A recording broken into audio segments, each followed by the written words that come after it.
What's up YouTube, Capital G here. Got a couple of blazing fast duels for you guys to check out, including some decks that don't get a lot of screen time on this channel. Our first duel is going to feature Buster Blader versus Heroes. A lot of people excited about Heroes because they have two copies of Elemental Hero Stratos. I'm not sure if two Stratos is really going to change that much of what the deck does from one Stratos, because it's not like you didn't have Emergency Call that was unlimited, and then you also have a Hero Lives and Reinforcements of the Army. So it seemed like you can get the Stratos pretty much whenever you wanted already, but I'm much higher on Buster Blader. Buster Blader getting Salamangreat Almirage and just better Link monsters to work with than it had before, and obviously they got them Guard Dragon plays, so do not sleep on the deck. Also, just a stroke of irony, Fantastical Dragon Phantasme is actually a dragon, so that makes things even better for the archetype. Heroes are going to open with a pretty pathetic turn one. I really don't like him going for the Hero Link monster, the extra Hero Link monster over Isolde here. Even if you aren't playing equips in your deck, like, come on, man, you gotta find something better to do than just going into extra Hero Cross guy and then just like setting Mass Change and passing. That's not going to beat any deck in Yu-Gi-Oh!, especially when your opponent capitalizes with the Phantasme and gets a copy of Called by the Grave that will totally shut down your Ash Blossom. So that Ash Blossom is going to be null and void. He opens up amazingly. You can see that he's going to get his +1 there. Then he activates World Legacy Inheritance and pretty much just off to the races, going for those Guard Dragons. And he's going to try to use that Ash. No way, Jose. I'm going to hit that with Called by the Grave. He summons Dark Law. What exactly is that going to do?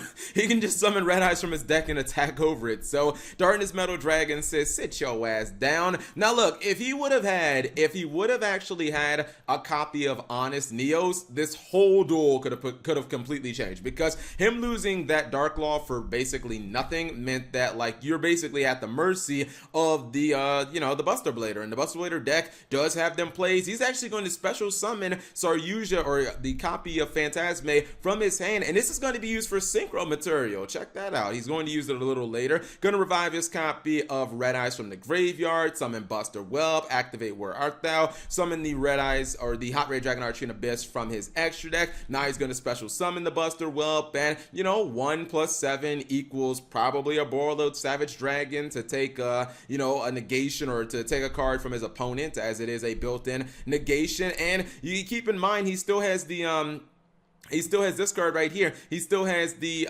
Prologue of the Destruction Swordsman that can send memories to the graveyard. Now he can banish the memories, summon Destruction Swordsman, and summon Buster Dragon at the same time. That generally is enough to beat most Yu-Gi-Oh! Decks, because it is basically a number 41 Bagusta for any monster that they put on the field. Has to shift to defense mode, can't activate its effects. But even if you had Spell and Trap removal, he has, Hot Red Dragon Archene Abyss and a Borreload Savage Dragon. Both are just walking negations. So yeah, he would have basically had to have Spear mode to try to crack this board. Anyway, second duel, which might or might not have a little bit of trolling. Shoutouts to Boojins. Oh man, people still playing Boojins in 2019. This used to be one of my favorite decks back in Zexal. Oh my god, you guys don't even know. I got the Dueling Network rank 1 playing this damn deck. Anyways, Yamato Pass is pretty much, oh man, it's the same play that it used to be. Send Siryu to the graveyard. He has a Twin Twister.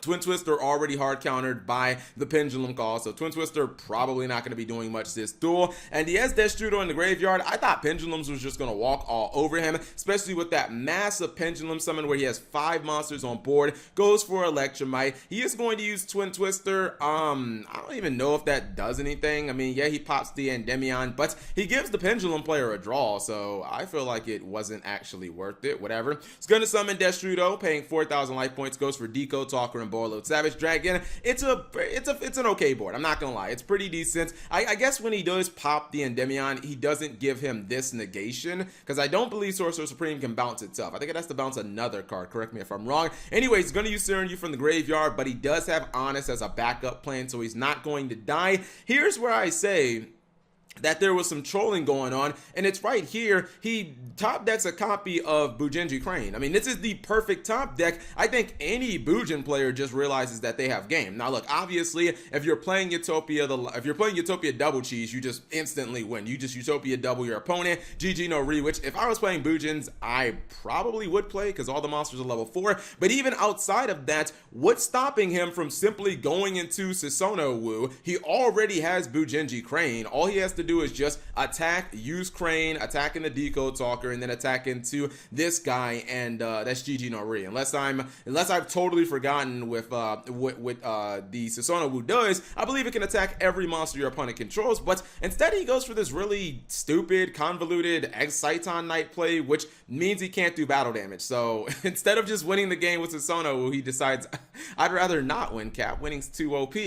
Anyways, his opponent's actually completely back in the duel now because he can summon some Pendulum monsters. Not sure why he opted to just attack rather than actually get rid of the Exciton Knight. See, this is why both players are trolling. So many people forget Exciton Knight's a quick effect, then the Bujin player ultimately won. Now, I feel like he should have lost the duel.